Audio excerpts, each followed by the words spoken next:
Hello viewers, আশা করি আপনারা সবাই ভালো আছেন। তো আপনাদের সবার রিকোয়েস্টে আমি এইচটিএমএল টেবিলের কিছু এক্সাম্পল খাতা কলমে দেখানোর চেষ্টা করব ইনশাল্লাহ। তো যদিও আমি সবগুলো এক্সাম্পলই আমি অলরেডি কম্পিউটারে নোটপ্যাডের মাধ্যমে দেখিয়ে দিয়েছি, প্র্যাকটিক্যালি দেখিয়ে দিয়েছি, তারপর খাতা কলমে আপনাদের রিকোয়েস্টের কারণেই দেখাচ্ছি। আশা করি এতে বিশেষ করে রো স্পেনিং এবং কলাম স্পেনিং এই দুটোতে অনেকেরই প্রবলেম হয়। সো সেই প্রবলেমগুলো আজকের ভিডিও থেকে ইনশাল্লাহ দেখার পর ইনশাল্লাহ দূর হয়ে যাবে আল্লাহর হুকুমে ইনশাল্লাহ।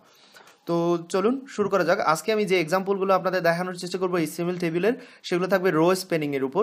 এইখানে একটা এক্সাম্পল দেখতে পাচ্ছেন এবং এইখানে একটা এক্সাম্পল দেখতে পাচ্ছেন। তো যে কোনো একটা আমি করতে পারি, ধরা যাক আমি এটা করব এবং আপনাদের এটা করতে হবে, আপনারা যে ট্রাই করবেন এটা করার জন্য। তো এই জাতীয় অনেকগুলো আউটপুট দেওয়া থাকে যেগুলোর জন্য আপনাকে এইচটিএমএল কোড লিখতে বলা হয় পরীক্ষার হলে। কোয়েশ্চেন পেপারে প্রায় সময় এ ধরনের প্রশ্ন দেখা যায় যেগুলোতে রো স্পেনিং এবং কলাম স্পেনিং সম্পর্কিত প্রশ্ন থাকে।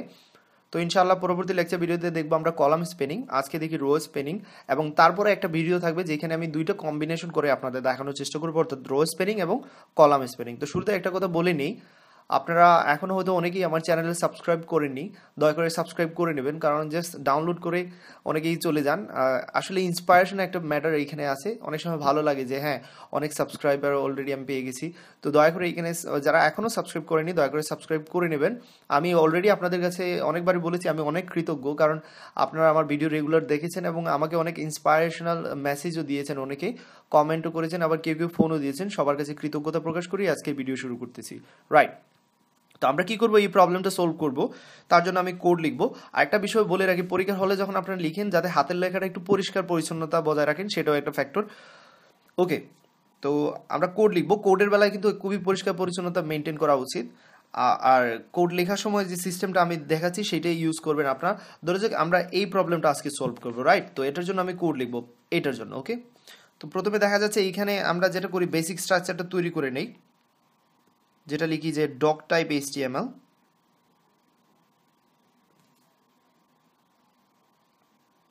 অবশ্যই আপনার খাতার এইখান থেকে শুরু করবেন, জাস্ট আমি দেখার সুবিধার্থে আমি এইদিকে লিখতেছি, আর কিছু না। দেন লিখতে হয় এইচটিএমএল, আপনাদের জানা আছে বেসিক স্ট্রাকচারগুলো। দেন এইচটিএমএল এর ভিতরে আমাদের হ্যাড ট্যাগ রাখতে হয়, ওপেনিং হ্যাড ট্যাগ এবং ক্লোজিং হ্যাড ট্যাগ। তারপর আমাদের কাজ শুরু হয়, মেইন কাজটা শুরু হয় বডি ট্যাগ থেকে। আপাতত হেডের মধ্যে কিছু লাগতেছে না, সেই জন্য হেড আমি খালি রাখছি। ওকে, তো আমি নিচের দিকে যাচ্ছি, কারণ এখানে জায়গা সংকট আছে, সো কোডগুলো ভালো করে লক্ষ্য রাখবেন। তো বডি ট্যাগের মধ্যে আমি এটা টেবিল তৈরি করবো, রাইট? তাহলে প্রথমেই যে ট্যাগটা ইউজ করতে হবে সেটা হচ্ছে টেবিল ট্যাগ, এবং সেখানে বর্ডার দিয়ে দিতে হবে। বর্ডার অ্যাট্রিবিউটটা সে সম্পর্কে অনেকবারই বলেছি আমি, এখনও যারা আমার আগের ভিডিওগুলো দেখেন নাই দয়া করে দেখে নেবেন, কারণ প্রত্যেকটা ভিডিও কিন্তু আমি একটা সিকোয়েন্সে রাখি, ঠিক আছে? তো সিকোয়েন্সে দেখতে পারলেই আপনি দেখবেন যে অনেক সহজ মনে হচ্ছে।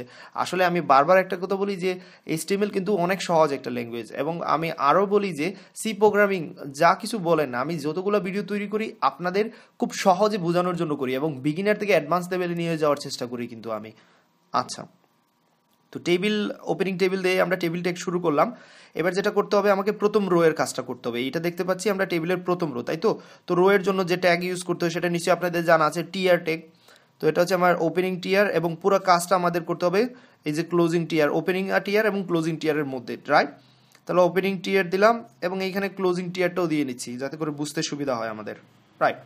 এবং তার মধ্যে এগুলো হচ্ছে এক একটা ডাটা, ঠিক আছে? প্রতিটা সেলে যেই জিনিসগুলো থাকে সেগুলো হচ্ছে টেবিলের ডাটা। টেবিলের ডাটার জন্য আমরা টিডি ট্যাগ ব্যবহার করে থাকি, বাট এই ডাটাগুলো অন্য ডাটা থেকে কিন্তু ভিন্ন, কারণ এগুলো হচ্ছে হেডিং আকারে ব্যবহৃত ডাটা। সেই জন্য আপনাকে লিখতে হবে টিএইচ ট্যাগের মধ্যে, অর্থাৎ টেবিল হেডিং। এটা একটা টেবিল হেডিং, এটা একটা টেবিল হেডিং, প্রত্যেকটা কিন্তু এক একটা টেবিল হেডিং, কিন্তু এগুলো হচ্ছে table data, table data, table data, এখানে প্রত্যেকটা টেবিল ডাটা পরবর্তীতে, বাট এগুলো হচ্ছে টেবিল হেডিং। সেই জন্য আপনাকে রো এর মধ্যে লিখতে হবে টিএইচ, অর্থাৎ টেবিল হেডিং।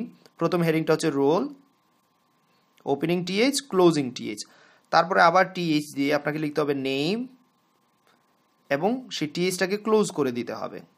তারপর আপনাকে লিখতে হবে টিএইচ এর মধ্যে জিপিএ, যে তিনটা ছিল আমাদের টেবিল হেডিং প্রথম রোতে। প্রথম রো দেখুন টিআর দিয়ে শুরু, সেই জন্য টিআর দিলাম। তারপর এটা হচ্ছে টিএইচ এর মধ্যে, টিএইচ এর মধ্যে, টিএইচ এর মধ্যে থাকবে, এবং টিআরটা ক্লোজ হয়ে যাবে। প্রথম রো এর কাজটা শেষ হয়ে গেল আমাদের। এবার আসি সেকেন্ড রোতে, রাইট? সেকেন্ড রোতে আসলাম আমরা, এবার সেকেন্ড রো তৈরি করব। আচ্ছা, আমি আবার নিচের দিকে যাচ্ছি, প্রথম রো এর কাজ শেষ, এবার আমি সেকেন্ড রো শুরু করতেছি। Opening TR, closing TR. আচ্ছা, এবার আমরা সেকেন্ড রোর কাজ করব, সেটা লক্ষ্য রাখবেন। এটা হচ্ছে আমাদের ওপেনিং টিয়ার এবং এই যে সেকেন্ড রো কিন্তু এইদিকে যাচ্ছে আমাদের, এটা হচ্ছে ক্লোজিং টিয়ার। ওকে, এটা হচ্ছে এইদিকে আমাদের সেকেন্ড রোটা, লক্ষ্য রাখবেন। আচ্ছা, তো সেকেন্ড রোতে প্রথম যে ডাটাটা আছে যেটা টিডির মধ্যে থাকার কথা, সেই ডাটাটা, এই যে প্রথম ডাটাটা এখানে দেখতে পাচ্ছেন পুরো একটা সেল, এই ডাটাটা আসলে দুইটা রো এর সমান জায়গা নিয়ে গেছে। সেই জন্য আমাকে লিখতে হবে প্রথম ডাটাটাকে রো স্প্যান ইকুয়াল টু, অর্থাৎ প্রথম ডাটাটা দুইটা রো এর সমান জায়গা নিয়েছে সেইটা আমাকে বলে দিতে হবে। এবং সেই দুইটা গড় নিয়ে, দুইটা রো এর সমান জায়গা নিয়ে সে কি লেখা আছে এখানে 1, তাহলে প্রথম ডাটার মধ্যে এটা দিয়ে দেব। রাইট, এইখানে এটা ছিল ইম্পর্টেন্ট বিষয় বোঝার, সেটা আশা করি বুঝতে পেরেছেন যে আমাদের টিআর দিয়ে শুরু করছি, টিআর দিয়ে শেষ করব, বাট এখানে যে ডাটাটা দেওয়া আছে সেটা কতগুলো গড় জায়গা নিছে, দুইটা রো এর সমান জায়গা নিছে, তাই এখানে আমি টিডির মধ্যে লিখলাম রো স্প্যান ইকুয়াল 2। আচ্ছা, আশা করি এতটুকু পর্যন্ত আপনাদের ক্লিয়ার। ফাইন, এবার যে পরবর্তী ডাটা আছে আমাদের দ্বিতীয় রোতে আয়েশা আছে, তাহলে লিখতে পারি আমরা আয়েশা এবং ক্লোজিং টিডি। তারপরে যে ডাটাটা আছে আমার দ্বিতীয় রোতে সেটা হচ্ছে 5 ওপেনিং টিডি ক্লোজিং টিডি। দ্যাটস ইট, সেকেন্ড রোয়ের কাজটাও আমাদের শেষ। এবার আসবো আমরা তৃতীয় রোয়ের কাজ করতে। ওকে, তো তৃতীয় রোয়ের কাজটা এইখানে আমি দেখাচ্ছি, একটু লক্ষ্য রাখবেন। আসুন তৃতীয় রোতে আমরা কাজ করতেছি। ওকে, ওপেনিং টিয়ার ক্লোজিং টিয়ার, এবং লক্ষ্য রাখুন তৃতীয় রোতে, এই যে তৃতীয় রোতে আপনাকে কিন্তু এই ডাটার চিন্তা করতে হচ্ছে না, কারণ এই ডাটা 1 যেটা আপনার এখানে ছিল সেটা কিন্তু অলরেডি আপনি ফিক্স করে ফেলছেন, এটার প্রবলেম অলরেডি সলভ। এটা নিয়ে আপনার কোনো চিন্তা মাথা ঘামানোর কোনো দরকার নাই, কারণ প্রথম টিয়ার যেটা বলছিলেন সেইখানে যে টিডি সেটা প্রথমটা 2 গড় জায়গা অলরেডি নিয়ে নিছে, তাহলে এটা নিয়ে আপনার চিন্তার কাজ নাই। আপনি এইখানে টিয়ার দিয়ে শুরু করছেন, টিয়ার দিয়ে শেষ করবেন, সেটা ঠিক, বাট এই ডাটা নিয়ে আপনার আর চিন্তা করতে হবে না। আপনাকে চিন্তা করতে হবে এই ডাটাটা নিয়ে এবং এই ডাটা নিয়ে। রাইট, টিডির মধ্যে মাহফুজ এবং ক্লোজিং টিডি। তো আমরা যে টিআর দিয়ে শুরু করছি এবং টিআর দিয়ে শেষ করব। ওকে, বাট এই ডাটা নিয়ে কিন্তু আমার কাজ করতে হচ্ছে না, আমাদের কাজ করতে হচ্ছে এই ডাটা নিয়ে এবং এই ডাটা নিয়ে, কারণ এই ডাটা অলরেডি রো স্পেনের মধ্যে আগেই পড়ে গেছে। ঠিক আছে, তাহলে আমার তৃতীয় রোর এই ডাটা আর এই ডাটা থাকবে 5। That's it. এবার আমরা একেবারে সবার শেষের যে রো সেটা নিয়ে কাজ করব, সেটার জন্য টিআর টেক দিয়ে ওপেনিং টিআর দেব এবং আমাদের আর কি দিতে হবে, আমাদের ক্লোজিং টিআর দিতে হবে। দেখতে পাচ্ছেন আশা করি। তো এইখানে প্রথম ডাটা যেটা আছে টেবিলের, দেখেন আমরা কিন্তু এইবার এই রোতে আছি। ঠিক আছে, টিআর দিয়ে শুরু হবে এবং টিআর দিয়ে শেষ হবে এবং প্রত্যেকটা টিডির মধ্যে থাকবে টেবিল ডাটা।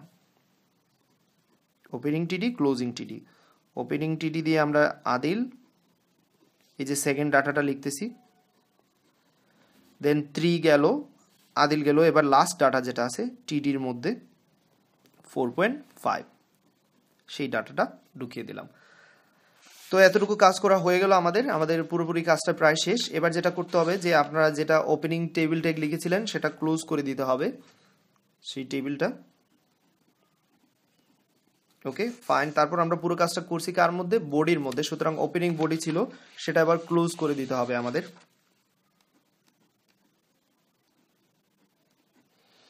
এবং সবার শেষে ওপেনিং এইচটিএমএল ছিল এবং এইখানে আমরা ক্লোজিং এইচটিএমএলটা লিখে নিচ্ছি,